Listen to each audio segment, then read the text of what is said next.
सबसे पहले digital arrest पर पीएम की चिंता की खबर से।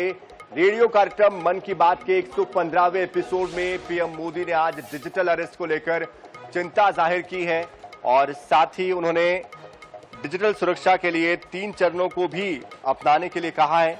उन्होंने कहा कि रुको, सोचो और एक्शन लो। पहला चरण है रुको, यानी कि ऐसे कॉल्स को लेकर जल्दबाजी में कोई भी कदम नहीं उठाना चाहिए, किसी को व्यक्तिगत जानकारी नहीं देनी चाहिए, संभव हो तो कॉल की रिकॉर्डिंग कर ले या फिर स्क्रीनशॉट ले लीजिए।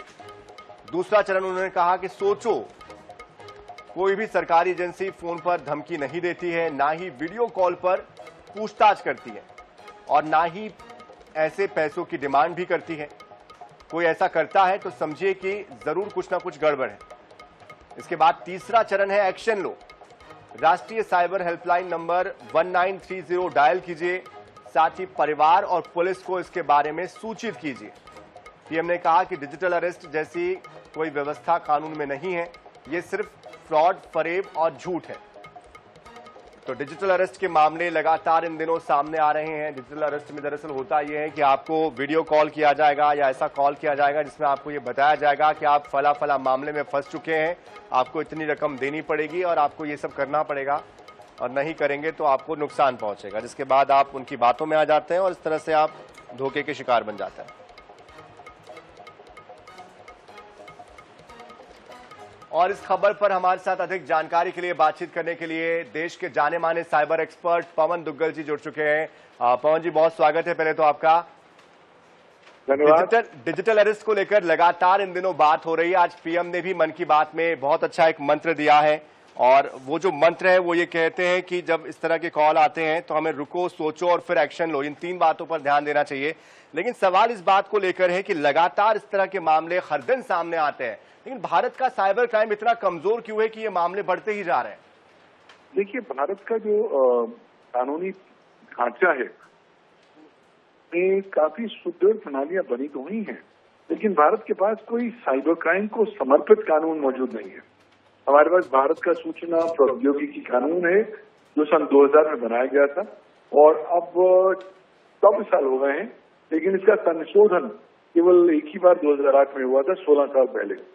तब से लेकर आज तक टेक्नोलॉजी और साइबर क्राइम बहुत ज्यादा विकसित हो चुका है। हालांकि केंद्रीय सरकार ने अब भारतीय न्याय संहिता 2023 का लागू कर दिया है 1 जुलाई 2024 से, जिसमें साइबर क्राइम्स और इलेक्ट्रॉनिक क्राइम्स की कवरेज को बढ़ा दिया गया है। लेकिन फिर भी ये जो नए उभरते हुए साइबर क्राइम्स है, जैसे कि डिजिटल अरेस्ट हो गया, इन पर कोई लगाम लगाने के लिए हमारे पास कोई स्पेसिफिक डिटेल्ड डेडिकेटेड प्रोविजंस मौजूद नहीं है। और जो साइबर क्रिमिनल्स है उन्हें भी मालूम है कि शायद इस तरह के मामलों में उनकी कवरेज कानून में नहीं है, वो ना तो पकड़े जाएंगे और अगर पकड़े भी गए तो उन पर कोई ठोस कार्रवाई इसलिए नहीं की जा सकती क्योंकि डिजिटल अरेस्ट आज की तारीख में कोई दंडनीय अपराध भारतवर्ष में नहीं है। यही कारणवश है कि साइबर क्रिमिनल्स आज लगातार इस तरह के नए उभरते टेक्नोलॉजीज के माध्यम से नए AI क्राइम, साइबर क्राइम्स कर रहे हैं और लोग उनका शिकार बनते जा रहे हैं। लेकिन पवन जी, आपसे ये भी समझना चाहेंगे इस तरह के मामलों से आखिर बचे कैसे शुरुआती तौर पर, क्योंकि अमूमन होता यह है कि बचने के लिए भी आप गूगल का ही सहारा लेते हैं और कई बार आप कस्टमर केयर या फिर ऐसे फ्री फोन कॉल्स पे, टोल फ्री नंबर्स पे जाते हैं जहां पर आपको लगता है कि हमको मदद मिल जाएगी, हम कार्ड ब्लॉक कर देंगे या नंबर ब्लॉक कर देंगे, ऐसा कुछ कर लेंगे। लेकिन बाद में पता चलता है कि जहां पर आप पहुंचे समाधान के लिए, दरअसल वो तो समस्या की दूसरी जड़ है। देखिए, वहीं पर बात आती है कि हम अब कोविड-19 के बाद अपने मानसिक जो प्रणाली है उसको बदलने का प्रयास करें तो अच्छा है। क्यों? क्योंकि अब वो समय आ गया जब हम हर प्रकार की जानकारी को डिस्ट्रस्ट और मिसट्रस्ट की भावना से देखें, जब तक हम स्वयं उस तरह की जानकारी का पुष्टि, ऑथेंटिकेशन स्वयं अपने आप ना कर पाए। पहली बात ये। दूसरी बात, ये जरूरी नहीं है कि जो हमने सवाल पूछा गूगल से या सर्च इंजन से और जो पहला नंबर आया हमने वही कॉल करना है। हमें देखना है कि ये ऑफिशियल वेबसाइट कौन सी है, उस पर नंबर क्या है, क्योंकि अगर आप पहला नंबर कर लेंगे तो गूगल जो है पहला नंबर अलॉटमेंट पे देता है, यानी कि ऑक्शन पे देता है। साइबर क्रिमिनल ज्यादा पैसे गूगल को देते हैं, लिहाजा गूगल जानबूझ के अपनी आंखें बंद करके इस तरह के नंबर ऊपर रख देता है ताकि आप साइबर क्राइम की शिकार बन सकें। तो कहीं ना कहीं जागरूक होने की आवश्यकता है, सतर्क होने की आवश्यकता है।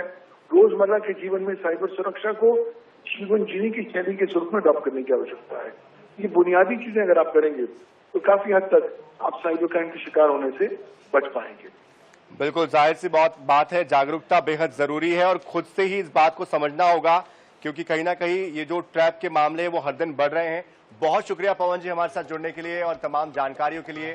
उम्मीद करते हैं कि आपकी जो जानकारी है उससे जो हमारे दर्शक हैं उनको फायदा मिलेगा और जो साइबर ठगी के शिकार आसपास के लोग हो रहे हैं वो भी शायद इससे सतर्क हो जाएंगे।